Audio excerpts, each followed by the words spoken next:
আজ শনিবার। হিসেব মতো অয়নির আজ বাবার সাথে দেখা করার কথা, কিন্তু আজ অয়নির যেতে ইচ্ছে করছে না একদম। ইদানিং মাঝে মাঝে এমন হয়, যখন যা করার কথা তখন সেটা করতে ইচ্ছে করে না। অকারণে মন খারাপ হয়, মনে হয় দরজা বন্ধ করে চিৎকার করে কাঁদে। অয়নির ভালো নাম অপরাজিতা, নামটা মা রেখেছেন। অয়নি ঘুম থেকে উঠে বিছানায় হেলান দিয়ে বসল। ঘড়িতে ৮টা বাজে। মা এতক্ষণে অফিসে চলে গিয়েছেন। আপুমণি অয়নের সাথেই ঘুমান, কিন্তু তিনি অনেক ভোরে ঘুম থেকে ওঠেন, ফজরের নামাজ পড়ে কোরআন তেলাওয়াত করেন, তারপর কিছু সময় ছাদে হাঁটেন। নাজমা ব্রেকফাস্ট দিয়ে দেয় টেবিলে ৭:১০টার মধ্যে। সে ব্রেকফাস্টও একটা বিরক্তিকর জিনিস, রুটি আর ভাজি, সাথে ডিমপোচ। ডিমপোচের মতো এমন লেতলেতে জিনিস অয়নির খেতে খুব বাজে লাগে, তাও জোর করে খেতে হবে।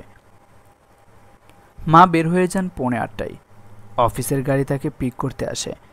অয়নির স্কুল ডে শিফটে ১২টা থেকে শুরু হয়। আজ অবশ্য ছুটি। অয়নির বাবা ঢাকায় থাকেন, তবে তিনি আলাদা থাকেন। কোর্টের নির্দেশ মতো প্রতি শনিবারে অয়নির সাথে দেখা করেন, তবে ইদানিং বাবা ভীষণ ব্যস্ত। ২-১ ঘন্টার জন্য আসেন, এসেই তাড়াহুড়ো শুরু করেন। অয়নি বাবাকে বলেছে আসতে হবে না প্রতি সপ্তাহে। অয়নির বাবা মা আলাদাভাবে ভীষণ ব্যস্ত, তাই তাদের একসাথে থাকা হয়ে ওঠেনি। অয়নি যখন ক্লাস 5-এ পড়ে, তখন একদিন মা বললেন এখন থেকে মা আর অয়নি আপুমণির সাথে থাকবেন। অবশ্য তখনও যে বাবা রোজ বাসায় আসতেন তেমন নয়। অয়নি শুনেছে আড়ালে বাবার অফিসে একটা আন্টি ছিল, ঋতু আন্টি। বাবা তার সাথেই থাকেন। অয়নি ক্লাস 10-এ পড়ে এখন। 5 বছর আগে যা বুঝতে পারতো না, এখন সেটা ভালো করেই বোঝে। বাবা ঋতু আন্টিকে বিয়ে করেছেন। আজ বিকেলে হাসিব ভাইয়া পড়াতে আসবে চেয়েছেন। তিনি সাধারণত বৃহস্পতিবার আর শুক্রবার পড়াতে আসেন। গতকাল তার একটা রিইউনিয়ন ছিল, তাই আসতে পারেননি। হাসিব ভাইয়ের কাছে পড়তে অয়নির খুব ভালো লাগে। ভাইয়া দারুণ হ্যান্ডসাম, তবে ভাইয়া খুব একটা কথা বলেন না পড়াতে এসে। ১.৫ ঘন্টা থাকেন। ফিজিক্স কেমিস্ট্রি পড়ান সপ্তাহে 2 দিন। হাসিব ভাইয়া প্রয়াস কোচিংয়ের টিচার। গতবার অয়নির ফিজিক্স কেমিস্ট্রিতে মার্ক একটু কম আসায় মা হাসিব ভাইয়াকে অনুরোধ করে বাসায় নিয়ে এসেছেন পড়াতে, নয়তো উনি বাসায় এসে প্রাইভেট টিউশনই করেন না। ভারী গম্ভীর মানুষ। অয়নির ইদানিং কী যে হয়েছে, হাসিব ভাইয়াটার মোটা ফ্রেমের চশমাটাও ভীষণ ভালো লাগছে। অন্য সব পড়া বাদ দিয়ে হলেও ফিজিক্স কেমিস্ট্রিগুলো রেগুলার পড়ছে, যদিও ভাইয়া গুড়ের বেশি কিছু বলছেন না।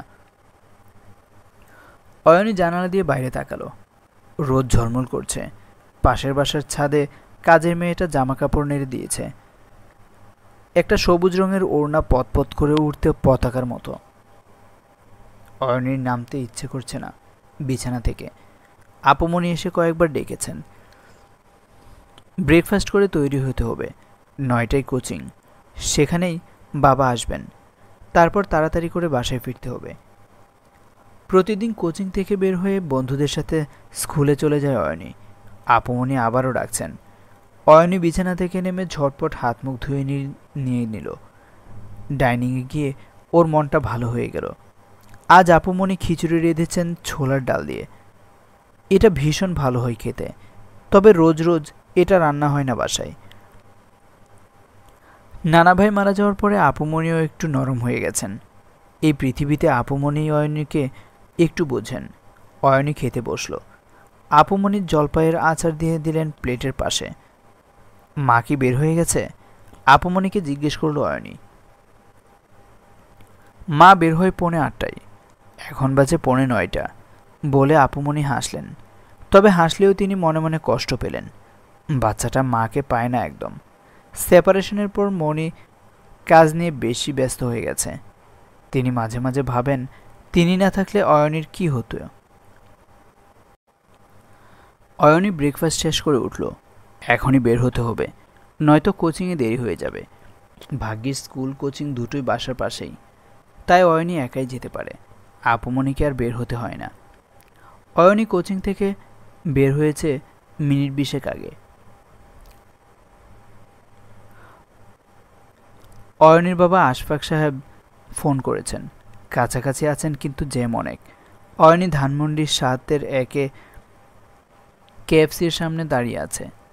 কেএফসির ভিতরে যেতে ইচ্ছে করছে না। বাইরে আজ রোদ বেশ কড়া। অয়নির মুখ কালো হয়ে গেছে, ঘেমে একাকার অবস্থা। আশফাক সাহেব এসে নামলেন ওর সামনে। রিকশার ভাড়া মিটিয়ে বললেন, চলো কেএফসিতে যাই। অয়নি রাজি হলো না। গত কয়েক মাস ধরে ওর বাবার ব্যবহার মনে হচ্ছে অপরিচিত কেউ, ভালো লাগে না একদম। অয়নি বলল, আমার টিউশনি আছে, আজ তো না এলেও পারতে।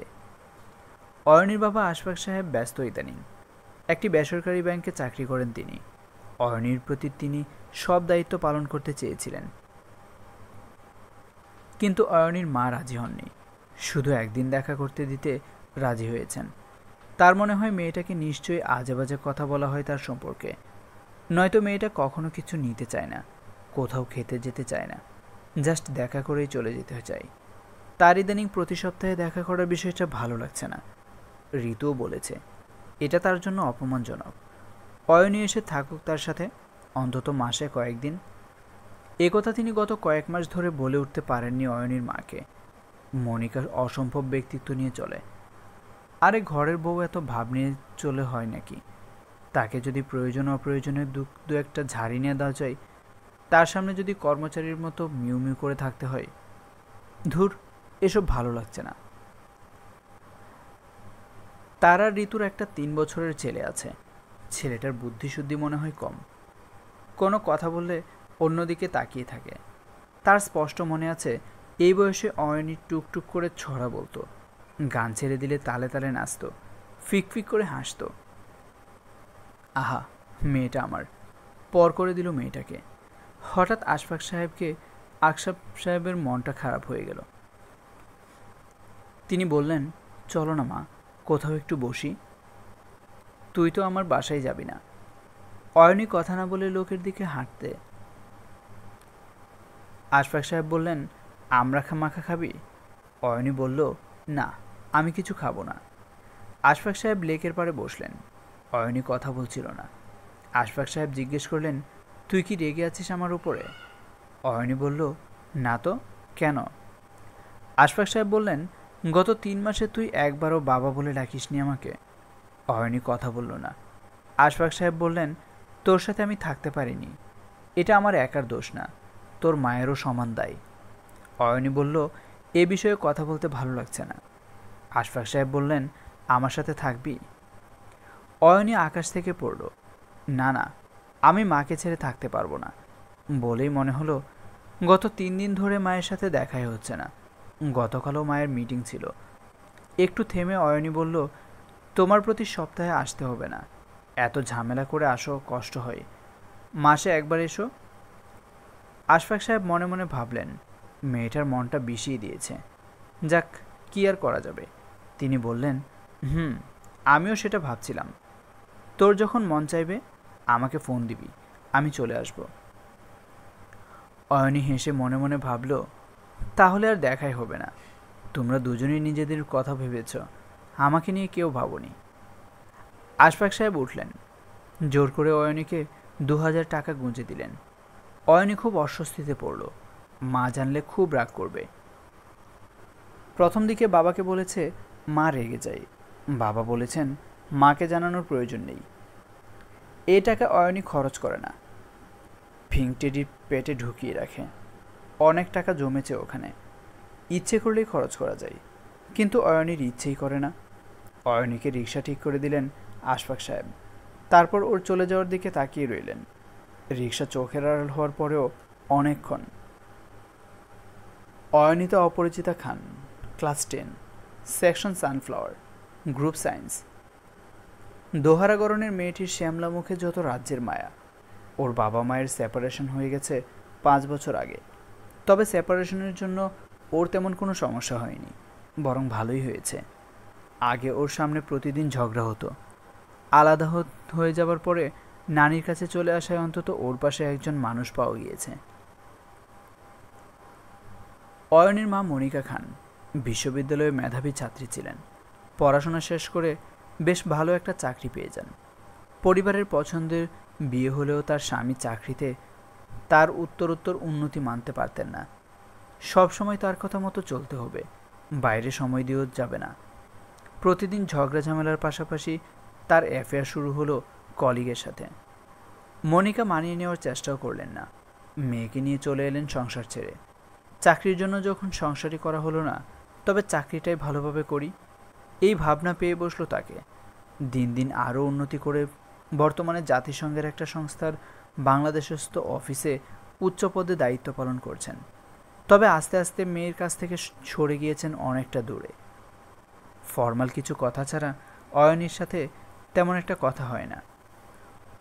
অয়নির বাবা টিপিক্যাল বাঙালি পুরুষ, বউয়ের উপর হম্বিতম্বি করবেন। রাতে ফিরতে দেরি হলে চেঁচামেচি অশান্তি চরমে উঠেছিল। তখন কলিগ ঋতুর সাথে তার বোঝাপড়া ভালো হয়ে যায়। এটা জানাজানি হওয়ার পরে মনিকা চলে যান, সেপারেশন হয়ে যায় তাদের। মাঝখান থেকে অয়নি হয়ে গেল একদম একা। অয়নি বাসায় ঢুকলো তখন 1টা বাজে। হাসিব ভাইয়া 3টায় আসবেন বলেছেন। লাঞ্চের পরে অয়নির মনে হলো হাসিব ভাইয়াকে একটা ফোন করা যেতে পারে, আজ আসবেন কিনা জানতে। অয়নি ল্যান্ডফোন থেকে হাসিব ভাইয়াকে ফোন করলো। যতক্ষণ রিং বাজলো ওর হার্টবিট বেড়ে গেল, একটু ভয় করতে লাগলো, যেন কেউ বুকের ভেতরের শব্দটা শুনে ফেলবে। প্রথমবার রিং বেজে ফোন কেটে গেল। দ্বিতীয়বারে হাসিব ভাইয়া ফোন ধরলেন। অয়নি সালাম দিয়ে জিজ্ঞেস করলো, ভাইয়া কেমন আছেন? হ্যাঁ ভালো আছি। অয়নিতা, হঠাৎ ফোন করলে, কোনো সমস্যা? না না, কোনো সমস্যা নয়। আজ কি আসবেন? হ্যাঁ আসবো না কেন, তুমি তো জানো ও কারণে আমি পড়ানো মিস করি না। জি ভাইয়া, একটু শিওর হতে ফোন দিয়েছিলাম, ঘুমাবো ভেবে। অ্যালার্ম দিয়ে রাখো, আমি 3টা 10-এর মধ্যে চলে আসব। জি ভাইয়া। অয়নির গলা কেঁপে গেল। ও ফোন রেখে বইপত্র নিয়ে বসল। স্নেলের সূত্রের ব্যাখ্যাটা আরও একবার বুঝে নিতে হবে। ভাইয়া ছবি এঁকে বুঝিয়েছেন, তারপরেও এলোমেলো হয়ে যাচ্ছে। হাসিবের বয়স 31, বেশ ভালো ছাত্র হলেও চাকরি বাকরি খোঁজার চেষ্টা করেনি। প্রয়াস কোচিং সেন্টারটা হাসিব আর কয়েকজন বন্ধু মিলে চালায়, বেশ নামকরা কোচিং। এখন ভার্সিটি কোচিং করানোও শুরু হয়েছে। ছাত্রজীবন থেকে কোচিং থেকে বেশ ভালো ইনকাম হওয়ায় অন্য চাকরির চেষ্টা করতে ইচ্ছে করেনি। মা এখনও বেশ ভালো টাকা আসছে। হাসিব বাসায় গিয়ে টিউশনি করায় না, তবে গতবার অয়নির মা নিজে ওর অফিসে গিয়ে অনুরোধ করেছেন। এত বড় চাকরি করেন, তিনি নিজে থেকে অনুরোধ করেছেন। তার সম্মান রাখতে রাজি হয়েছে বাসায় এসে পড়াতে, তবে সপ্তাহে 2 দিন। আর মেয়েটার মা সময় দিতে পারে না, বাবা সেপারেটেড। একটা সিম্পেথিও কাজ করেছে হাসিবের মনে। তবে ইদানিং একটা বিষয় ওর চোখ এড়ায়নি। 31 বছর বয়সে এসে 14 বছরের কিশোরীর হঠাৎ একটা অন্য ধরনের পরিবর্তন হাসিব বুঝতে পারছে। তবে পাত্তা দেওয়ার প্রশ্নই আসে না, এই বয়সটাই এমন। একটা ঘোরের মধ্যে থাকে মেয়েরা এই সময়ে। বড় হতে হতে নিজেকে বিশাল বড় মনে করে ফেলে, একটা মোহ তৈরি হয়। তবে পড়াশোনা ভালোই করে মেয়েটা, খেয়াল করে শোনে, মাঝে মাঝে অন্যমনস্ক হয়ে যায়। কিছু বিষয় বুঝেও না বোঝার ভান করাটাই শ্রেয় বলে হাসিবের মনে হয়। হাসিব ঢুকলো 3:15টার দিকে। অয়নি ঘুমায়নি। হাসিব জিজ্ঞেস করলো, ঘুমাওনি কেন? এমনিতেই ভাইয়া। একটু থেমে বলল, বাবার সাথে দেখা করতে গিয়েছিলাম আজ। হাসিব বুঝতে পারলো অয়নির একটু মন খারাপ। ব্রোকেন ফ্যামিলির বাচ্চাগুলোর এই দোটানাটা খুব কষ্টের। হাসিব তাই প্রসঙ্গ পাল্টে জিজ্ঞেস করলো, কোনো সমস্যা আছে আলোর প্রতিসরণ নিয়ে? অয়নি হ্যাঁ সূচক মাথা নেড়ে বলল, স্নেলের সূত্র। হাসিব রাফ খাতা নিয়ে আবার বোঝানো শুরু করলো। অয়নির খাতার এক কোণায় লেখা, হ্যাঁ অজানা কবে তোমার দেখেছিলাম অনুভবে, টিনেজ পাগলামি। এ বয়সে এসব গান কবিতা খাতায় লিখতে মনে হয়? অয়নিতা ফিজিক্স খাতায় গানের লাইন লিখেছে। কেন? এমনিতেই ভাইয়া, আর লিখবে না, এগুলো কনসেন্ট্রেশন ব্রেক করে। ওকে ভাইয়া। একটু থেমে অয়নি জিজ্ঞেস করলো, আপনাদের রিইউনিয়নের কেমন হলো? ভালো হয়েছে। হ্যাঁ ছবি দেখেছি। আচ্ছা, সোশ্যাল মিডিয়ায় সময় যত কম দেওয়া যায়। অয়নি কথা বলল না। আসলে ও সময় দেবে কোথায়? বাইরে কোথাও যাওয়া হয় না, গল্প করারও কেউ নেই। অয়নি ভাবল, একটা ভাই বোন যদি থাকতো। হাসিব 1.5 ঘন্টা পড়িয়ে উঠল। আবার পরের বৃহস্পতিবার আসবে। হাসিব চলে যাওয়ার পরে অয়নী ঘুমিয়ে গেল। আপুমণি বললেন, অবেলায় ঘুমাবে তুমি নানুমণি? অয়নী বলল, রাতে লাহিড়ী স্যার আসবেন, তার আগে একটু না ঘুমালে চলবে না। আজ অয়নীর স্কুল ছুটি হয়ে গেছে টিফিন ব্রেকে। নায়রা, তন্নি, সুতপা সবাই বলল নিউ মার্কেটে যাবে। অয়নী কখনো একা নিউ মার্কেটে যায়নি। এখন বাসায় গিয়ে কোনো কাজ নেই, তার চাইতে ওদের সাথে যাওয়া যায়। নায়রার বাসা অয়নীর বাসা থেকে 1টা গলি পরে, একসাথে রিক্সা করে চলে আসবে। অয়নী তো বলল আমিও যাব, কিন্তু সুতপা একটু আমতা করল। বিষয়টা হচ্ছে একটা ছেলের সাথে সুতপার কথা হচ্ছে ফোনে। নায়রা আর তম্বি জানে, কিন্তু অয়নীকে বলেনি। অয়নী একটু চুপচাপ ধরনের বলে এ ধরনের কথাগুলো সুতপা ওকে বলেনি। ওই ছেলে বলেছে নিউ মার্কেটে আসবে, সুতপার ইচ্ছে না অয়নী যাক। সুতপা নায়রাকে ডেকে বলল, তোর বন্ধুকে বল যেতে হবে না। নায়রা বলল, না করব কিভাবে, মন খারাপ করবে, এমনিতেই ওর মনটা খারাপ থাকে। নিয়ে চলো, ওকে কোথাও দাঁড় করিয়ে রেখে আমরা দেখা করে আসব, বেশি সময় তো এমনিতেই থাকতে পারবে না। সুতপা মুখ ভার করে রাজি হলো। অবশ্য স্কুল থেকে বেরিয়ে আর কারো কিছু মনে পড়ল না। হইচই করতে করতে সিটি বাসে উঠে পড়ল সবাই। অয়নের খুব ভালো লাগছিল। এমনিতে ও খুব একটা বাইরে টাইরে যায় না, মায়ের সাথে মাঝে মাঝে অফিসিয়াল ডিনারে যাওয়া হয়, সেখানে তো চুপচাপ খেয়ে চলে আসা হয়। ওরা নিউ মার্কেটে পৌঁছে গেল অল্প সময়েই। ফুটপাতের হকার থেকে এটা সেটা কিনে ঘুরল কিছুক্ষণ। সুতপা নায়রাকে ইশারা দিল একটু পরে। মার্কেটে থেকে বের হয়ে চন্দ্রিমা সুপার মার্কেটের মোড়ে দাঁড়িয়ে নায়রা অয়নীকে বলল, অয়নী তুই এখানে থাক, আমার একটু কাজ আছে। তুই তো দৌড়ে যেতে পারবি না, অভ্যেস নেই, আমরা যাবো আর আসবো। অয়নী সরল বিশ্বাসে রাজি হলো। ওরা দ্রুত চলে গেল। অয়নী একটি সরে দাঁড়ালো একটা দোকানের সামনে। দোকানটায় রডের ফার্নিচার বিক্রি হয়। অয়নী এদিক সেদিক তাকিয়ে দেখছিল। বেশ খানিকটা সময় পেরিয়ে যাবার পরে অয়নী ঘড়ি দেখল, মাত্র 5 মিনিট হয়েছে। একা একা সময়গুলো এত লম্বা হয়ে যায়। এত সময় বসে মাত্র 5 মিনিট, আরও 5 মিনিট কেটে গেল। অয়নীর মনে হলো ও অনন্তকাল এভাবে দাঁড়িয়ে আছে। ঢাকা শহরে এভাবে একটা মেয়ে দাঁড়িয়ে থাকলে তার দিকে আশেপাশের মানুষ তাকানো শুরু করে। কয়েকটা ছোকরা ধরনের ছেলে টিটকারি মারল। কি একা নাকি? অয়নী প্রচণ্ড অস্বস্তি হতে লাগলো। ওর কাছে টাকা আছে, একটা রিক্সা করে বাসায় চলে যাবে, সাথে ফোন নেই। থাকলে ওদের কল করা যেত, মা জানতে পারলে প্রচণ্ড রেগে যাবেন। কি করবে এখন? ওরাও তো আসছে না। অয়নী মনে মনে অস্থির হয়ে পড়ল। ছোকরাগুলো একবার পাশ থেকে হেঁটে গেল, ইচ্ছে করে গা ঘেঁষে। অয়নীর এবার কান্না পাচ্ছে। কি দরকার ছিল এখানে আসার? রিক্সায় করে বাসায় ফিরবে একা একা। যদি রিক্সাওয়ালা ভালো না হয়, যদি অন্য কোথাও নিয়ে চলে যাই। অয়নিতা, তুমি এখানে কি করছো? পরিচিত কণ্ঠস্বরে অয়নী পাশ ফিরে দেখে হাসিব ভাইয়া একটা পরে পাঞ্জাবি পরে আছেন, চোখে কালো মোটা ফ্রেমের চশমা, হাতে বাজারের ব্যাগ। ঘেমে একাকার হয়ে আছেন। অয়নী যেন প্রাণ ফিরে পেল। হাসিবকে বলল, ভাইয়া বান্ধবীদের সাথে এসেছি, ওরা কাজ আছে বলে কোথায় গেল, এখনও আসছে না। হাসিব দেখল প্রায় সন্ধ্যা হয়ে আসছে। এখানে মেয়েটাকে ফেলে যাওয়া যায় না, এখানে দাঁড়িয়ে থাকাও যাবে না, ভিড় বাড়ছে। হাসিব বলল, চলো আমার সাথে, বাসায় বাজারের ব্যাগটা দিয়ে তোমাকে বাসায় পৌঁছে দিয়ে আসি। অয়নী কথা বাড়ালো না, হাসিবের পেছন পেছন হাঁটতে লাগলো। হাসিব একটা রিক্সা ঠিক করলো। তার বাসা জিগাতলা। বাসায় ব্যাগটা রেখে এই রিক্সাই অয়নীর বাসায় দিয়ে আসবে। অয়নী তার বাসা লালমাটিয়ায়। অয়নীর খুব অস্বস্তি লাগছিল হাসিব ভাইয়ের পাশে, অবশ্য নিশ্চিন্তও লাগছিল। ভাগ্যিস হাসিব ভাইয়ের সাথে দেখা হয়ে গেল, না হলে কি যে হতো। বন্ধুদের উপর খুব রাগ লাগছে।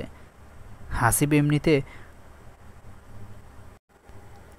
অয়নীর সাথে খুব একটা কথা বলে না বেশি। এখন ওকে সহজ করার জন্য জিজ্ঞেস করলো, স্কুল আগে ছুটি হয়েছে? এমনিতে অয়নী স্কুল পালানোর মেয়ে না, সে মাথা নেড়ে হ্যাঁ বলল। তারপর চুপচাপ দুজনেই। হাসিব আর কিছু বলল না। জিগাতলা হাসিবের বাসার গেটে দারোয়ানকে ব্যাগটা দিয়ে বলল বাসায় পৌঁছে দিয়ে আসতে। তারপর আবার রিকশায় উঠল। রিকশায় উঠে ফোন করলো রানীকে। হ্যালো রানী, বাজারটা দারোয়ান দিয়ে আসছে বাসায়, আমার ঘন্টাখানেক দেরি হবে আসতে, একটু কাজ আছে, এটা বলে ফোন রাখলো। সাত মসজিদ রোডে উঠে হাসিব জিজ্ঞেস করলো, অয়নি আইসক্রিম খাবে? অয়নি আবারও মাথা নেড়ে হ্যাঁ বলল। হাসিব রিকশা থামিয়ে ভ্যান থেকে কোন কিনে জিজ্ঞেস করলো, কী ফ্লেভার খাবে? অয়নি ম্যাঙ্গো ফ্লেভার পছন্দ করে। হাসিব নিল চকলেট। রিকশায় উঠতে উঠতে হাসিব বলল, ভার্সিটি লাইফে অনেক আইসক্রিম খেতাম, এখন তেমন খাওয়া হয় না। অয়নি হাসলো একটু। হাসিবের এক মুহূর্তে মনে হলো মেয়েটা ভারী মিষ্টি, চোখগুলো টানা টানা, কাঁধ পর্যন্ত চুলগুলো সাদা রাবার দিয়ে বেনি করা। এই বয়সে মেয়েদের উপর ঐশ্বরিক সৌন্দর্য এসে পড়ে। আহারে, হয়তো ওর মনে কত কষ্ট জমা হয়ে আছে, কাউকে বলতেও পারে না। অয়নির বাসায় যখন পৌঁছালো তখন সন্ধ্যা হয়ে গেছে। হাসিব বলল, আমি উপরে যাব না, তুমি চলে যাও। অয়নি বলল, ভাইয়া একটা কথা ছিল। হাসিব হেসে বলল, ওকে, তোমার মাকে কিছু বলবো না, ঠিক আছে? অয়নি চমকে উঠল। তারপর একটু শুকনো কণ্ঠে বলল, হাসলো, ভাইয়া মাইন্ড রিডিং জানে নাকি? হাসিব চলে গেল। অয়নি মিনিটখানেক দাঁড়িয়ে থেকে উপরে উঠল। অনেক দেরি হয়ে গিয়েছে আজ। অয়নি ফ্রেশ হয়ে পড়তে বসেছিল। লাহিরি স্যার ইংলিশ পড়াতে আসেন 8টার দিকে। স্যারের কাছে পড়ার মাঝেই শুনল ল্যান্ডফোনে নায়রা ফোন করেছে। ও ইচ্ছে করেই কথা বলল না। আপুমণিকে বলল, বলো যে আমি পড়ছি। পড়া শেষ হলেও অয়নি ফোন করল না। এদিকে কি হয়েছে নায়রা মিনিট 20 পর এসে দেখে অয়নি নেই। ও মারাত্মক চিন্তায় পড়ে যায়। সুতপা আর তন্নি ওই ছেলের সাথে ফাস্টফুডের দোকানে বসেছিল। নায়রা বেশিক্ষণ বসেনি, কিন্তু এসে অয়নিকে না পেয়ে বাসে উঠে বাসায় চলে এসেছে। নায়রা খুবই সাধারণ পরিবারের মেয়ে, একা একাই সব কিছু করতে অভ্যস্ত। বাসায় এসে অয়নিকে ফোন করে, কিন্তু অয়নি কথা বলল না। অয়নিকে নায়রা খুব পছন্দ করে। ওদের মধ্যে অয়নি একমাত্র বিত্তবান পরিবারের, মানে অয়নির মা বড় চাকরি করেন, বাকিরা সবাই সাধারণ। কিন্তু অয়নি বা ওর মা দুজনই ভীষণ ভালো। নায়রার মন খারাপ লাগছিল। অয়নির সাথে বাকিরা একটু দূরত্ব রেখে মেশে, নায়রা বাদে। নায়রা আবার ফোন করলো। আপুমণি রিসিভারটা নিয়ে এলো। অয়নি কথা বলল এবার। নায়রা বলল, তুই ভীষণ রাগ করেছিস, কিন্তু বিশ্বাস কর আমি চলে এসে তোকে পাইনি। অয়নির মন এত জটিল না। ও বলল, বিশ্বাস করলাম, আর কিছু বলবি? নায়রা বলল, তুই তো আসল ঘটনাটাই শুনিসনি। সুতপা যার সাথে কথা বলতো না, ওই ছেলে এসেছিল, শুকনা ঠ্যাংরা কাঠির মতো লম্বা। বলেই হাসল। সুতপার মুখের অবস্থা যদি দেখতি। অয়নি বলল, দেখব কিভাবে? তোরা তো আমাকে নিলি না, একা রেখে চলে গেলি। কি বাজে অবস্থা। আচ্ছা নায়রা, সুতপা ঠিক আমাকে পছন্দ করে না, তাই না? আরে না না, তেমন কিছু না। ও তো একটু ওই রকম, জানিস না, ফোনে কথা টথা বলে, তোকে এসব জানাতে চায় না। অয়নি বলল, বুঝছি, বায়দা রাস্তা। তুই ফিরলি কীভাবে? রিকশায়? হাসিব ভাইয়ের কথা মনে হতে অয়নির মন ভালো হয়ে গেল। নায়রাকে মনে মনে একটা থ্যাঙ্কস দিল। ওরা না রেখে গেলে আজ তো হাসিব ভাইয়ের সাথে দেখা হতোই না, ওই ঠ্যাংরা কাঠি ছেলেকে দেখতে হতো। ভাইয়া কত কেয়ারিং। অয়নিকে বাসায় পৌঁছে দিল। অয়নি বলল, আমার টিচারের সাথে দেখা হয়েছিল, উনি পৌঁছে দিয়েছেন। নায়রা বলল, ওই হ্যান্ডসাম টিচার তোর হাসিব ভাইয়া? মাই গড! আরে যা, তেমন কিছু না, কিছু ছোকরা টিজ করছিল, ভাইয়া দেখতে পেয়ে পৌঁছে দিলেন। নায়রা বলল, যাক বাবা, আমি যে কি চিন্তায় ছিলাম। পাশ থেকে শোনা গেল নায়রার দাদি বলছে, এত কথা বললে বিল হবে না, যত দোষ সব আমি কথা বললে। রাখি রে, দাদি ক্যাটক্যাট শুরু করেছে বলে নায়রা ফোন রাখল। নায়রাদের বাসাটা ছোট্ট, 2 রুমের। এতে 3 ভাই বোন, দাদি বাবা মা সবাই থাকে। নায়রা কোনো আলাদা রুম নেই। সামনের রুমে দাদি ঘুমায়, রুমটা যা করে রাখে না। নায়রার মাঝে মাঝে মনে হয় অয়নির বাসাটা কি সুন্দর সাজানো ছবির মতো। ওদের যদি এমন একটা বাসা থাকতো, অয়নির আলাদা স্টাডি রুমও আছে, আর নায়রা পরে ডাইনিং টেবিলে বসে। কত পার্থক্য দুজনের। অয়নিও ভাবে নায়রার বাবা মা একসাথে থাকে, ওরা 3 ভাই বোন এক রুমে থাকে। কি মজা, সারাদিন গল্প করে। ছুটির দিন সকালে ওরা একসাথে পাতলা খিচুড়ি খায়, সবাই একসাথে বসে। অয়নি একদিন গিয়েছিল, ওরা কত গল্প করে তখন। অয়নির ছুটির দিন কাটে একা একা। মা সেদিন রেস্ট নেন, বিকেলে বাইরে যেতে পারেন। অয়নির টিচার আসলে আর ওর যাওয়া হয় না। নায়রার ফোন রাখার পর অয়নির হাসিব ভাইয়ের কথা মনে হলো। ইস, আজকের মতো যদি হাসিব ভাইয়া সবসময় ওর পাশে থাকতেন। অয়নি চিন্তা করে একটা ছোট বাসা থাকতো দুজনের। অয়নিকে নিয়ে হাসিব ভাইয়া কোনো নদীর পাড়ে ঘুরতে যেতেন, গল্প করতেন। যেদিন অনেক বৃষ্টি হতো, দুজনে একটা দোলনায় দোল খেতে খেতে ভিজত। বিকেলে কফির মগ হাতে একসাথে গান শুনত। অয়নির আর কখনো একা লাগতো না। জীবন কেন এমন হয় না, কল্পনার মতো। একটা জগৎ যদি আলাদা হতো, যে জগতে হাসিব ভাইয়া অয়নির জন্য থাকবে। এসব ভাবতে ভাবতে অয়নি খাতায় আঁকিবুকি করছিল। আপুমনি এসে রাতে খেতে ডাকলেন। চিন্তার সুতো কেটে গেল। হাসিব বাসায় ঢুকলো 8টার কিছু পরে। পাপাই দৌড়ে এলো হাসিবকে দেখে। ছেলেটা একদম বাপ পাগল, বাপ ছাড়া কিচ্ছু বোঝে না। রানী জিজ্ঞেস করলো, কি ব্যাপার, এত দেরি করলে কেন? এটার উত্তর আসলে রানী চায় না, শুধু এমনিতেই জিজ্ঞেস করা। হাসিব উত্তর দিল, আর বলো না, আমার একটা স্টুডেন্ট আছে না, যাকে 2 দিন বাসায় পড়াই, বান্ধবীদের সাথে নিউ মার্কেট এসে সবাইকে হারিয়ে ফেলেছে। আচ্ছা অয়নিতা, রানী বলল। ওর সাথে দেখা হয়ে গেল। মেয়েটা কখনো একা বেরিয়েছে বলে মনে হয় না। ওকে পৌঁছে দিয়ে এলাম। ওর তো বাবা মা সেপারেটেড, তাই না? হাসিব উত্তর দিল। রানী হাসতে হাসতে বলল, এই বয়সী মেয়েরা কিন্তু খুব আবেগী হয়, সাবধান। হাসিব বলল, রানী, ওর ক্লাসমেট ছিল। ওরা বিয়ে করেছে মাস্টার্স শেষ হওয়ার পরপরই। মেয়েটা খুব ভালো। এই যে ও চাকরি করতে চায়নি, কখনো ওকে জোরও করেনি। নিজে একটা স্কুলে চাকরও করেছে। পাপাই সংসার চাকরি সব কিছু একা হাতে সামলে যাচ্ছে। রানীর কথাটা হাসিব ভাবল। অয়নিতার পরিবর্তনটা ও বুঝতে পারছে, তবে মেয়েটা প্রাণপণ চেষ্টা করছে অনুভূতিটা লুকিয়ে রাখতে। ওর সাথে সম্পর্কটা স্বাভাবিক করে ওকে একটু বোঝাতে হবে। এমনিতেই দুঃখী মেয়ে, বুক হয়তো চাপা কষ্ট নিয়ে ঘোরে। কোনোভাবেই যেন নতুন কষ্ট যোগ না হয় ওর জীবনে। অয়নির মা বাসায় ঢুকলেন তখন ঘড়িতে 11:55। অয়নির ঘরে উঁকি দিয়ে দেখলেন লাইট অফ। দরজা খুলছেন তার মা, অয়নির আপুমনি হাজেরা বেগম। তিনি বললেন, নানুমণি ঘুমিয়েছে। রাত বেশি হয়ে গেল ফিরতে। সেই রেডিসন থেকে পুরো রাস্তা জ্যাম। একটা নতুন প্রজেক্ট শুরু হবে, তাই ইউএন থেকে প্রতিনিধি দল এসেছে। ওদের সাথে কয়েকদিন ধরে মিটিং চলছে, তাই রোজ ফিরতে রাত হচ্ছে। অয়নির মা একা একাই কথাগুলো বলছিলেন। যদিও এই বয়সে এসে কাউকে জবাবদিহি করার কোনো জায়গা নেই, তবুও সংসারের কিছু অলিখিত নিয়ম আছে। সন্ধানে বা অজ্ঞানে মানুষ সেগুলো মেনে চলে। হাজারা বেগম জিজ্ঞেস করলেন, রাতে খেয়েছিস তো? খেয়ে এসেছি, শুধু ওষুধ খেতে হবে। হাজারা বেগম বসলেন ড্রয়িং রুমে। মনির সাথে কথা বলতে হবে কিছু। মনিকা অনেকটা সময় নিয়ে শাওয়ার নিলেন। বের হয়ে দেখলেন মা ঢুলছে সোফায় বসে। তিনি বুঝতে পারলেন মা কিছু বলবেন। অনেক রাত হয়েছে, কাল সকালেও বলা যেত। এমন কি বলতে চান যে এত রাত জেগে আছেন? মা, মনিকার ডাকে হাজারা বেগম চোখ মেললেন। গোসল করেছিস? হ্যাঁ, কি বলবে বলো।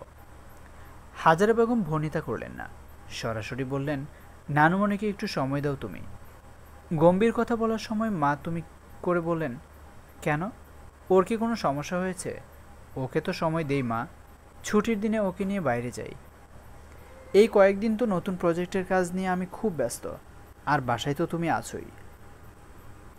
হাজারা বেগম বললেন, তোমার বাবা বেঁচে থাকতে তোমাকে আবার বিয়ে করার কথা বলেছিল, তুমি শুনলে না। আমি আবার বিয়ে করলে কি অনির ভালো হতো মা? হাজারা বেগম বেশি কথা না বলে শুধু বললেন, ওর হয়তো আর একটা ভাই বোন থাকতো। মেয়েটা বেশিরভাগ সময় একা থাকে, চুপচাপ হয়ে যাচ্ছে। মা এখনও সব বাচ্চারা এমনই, নিজেকে নিয়ে থাকতে ভালোবাসে। হাজারা বেগম বললেন, তুমি কি ভাবছ, বিয়ের চিন্তা কি পুরোপুরি বাদ দিয়েছ? মনি হেসে বললেন, মা, চাঁদনাতলায় আমার আর যাওয়ার শখ নেই। আমি ভালো আছি, অনেকে নিয়েই থাকতে চাই। হাজারা বেগম উঠতে উঠতে বললেন, অনেকে নিয়ে থাকতে চাও, আদৌ সেটা থাকছো কি? বলে চলে গেলেন রুমের দিকে। মনিকা ড্রয়িং রুমে এসে বসে রইলেন কিছুক্ষণ। সে কি ঠিকমতো দায়িত্ব পালন করছে না? এই তো 2 সপ্তাহ আগে অনেকে 5টা টপস কিনে দিয়েছেন, গল্পের বই, সিডি, গিটার, যা যা চেয়েছে। বাইরে গেলে ওকে নিয়ে যায়। ওর রেজাল্ট একটু খারাপ হলো বলে টিচার বাসায় নিয়ে এসেছে। তাহলে অনির কী সমস্যা হচ্ছে? এমন না যে অনির বাবার সাথে সব যোগাযোগ বন্ধ বলে মন খারাপ হবে। প্রতি সপ্তাহে তার সাথেও দেখা হচ্ছে। অনির সাথে কথা বলতে হবে একবার। অনি অবশ্য খুব চুপচাপ, নিজের সমস্যার কথা বলবে না। তাহলে 10 পরে একটা ট্যুর আছে কক্সবাজারে। প্রজেক্টের কাজ শেষ হয়ে গেলে ইউএন রিপ্রেজেন্টেটিভদের নিয়ে কক্সবাজারে যাওয়ার কথা। অনেকে নিয়ে যাবে, তাহলে ওর মনটা নিশ্চয়ই ভালো হবে। আর টিনেজ বয়সটা এমনই, একটি অস্থির, নিজেকে নতুনভাবে চেনার সময়। এই সময় থাকবে না। এসব ভেবে মনিকা মনটা শান্ত করলেন। কতক্ষণ টিভি দেখলেন। আসলে অয়নির বাবার সাথে এত অশান্তি হয়েছে যে সংসার করার ইচ্ছেটাই আর হয় না। কাজ আর অয়নি, এই দুটোই তার জীবনের প্রায়োরিটি। মনিকা ঘুমোতে গেলেন। তখন রাত 1:30 বাজে। বন্ধুরা, আজকের গল্পের নাম তখন অপরাজিতা। এটি ছিল গল্পের প্রথম অংশ। বন্ধুরা, গল্পটি কেমন হয়েছে তা অবশ্যই কমেন্টে জানিয়ে দিন। এই গল্পের শেষ অংশ পড়তে চান কিনা তাও কমেন্টে জানাবেন। ভালো লেগে থাকলে অবশ্যই একটি লাইক দিয়ে ভিডিওটি শেয়ার করে আমাদের চ্যানেলের সাথেই থাকুন। যারা এখনও চ্যানেলটিকে সাবস্ক্রাইব করেননি, প্লিজ আমাদের চ্যানেলটিকে সাবস্ক্রাইব করে নিন। ধন্যবাদ সবাইকে।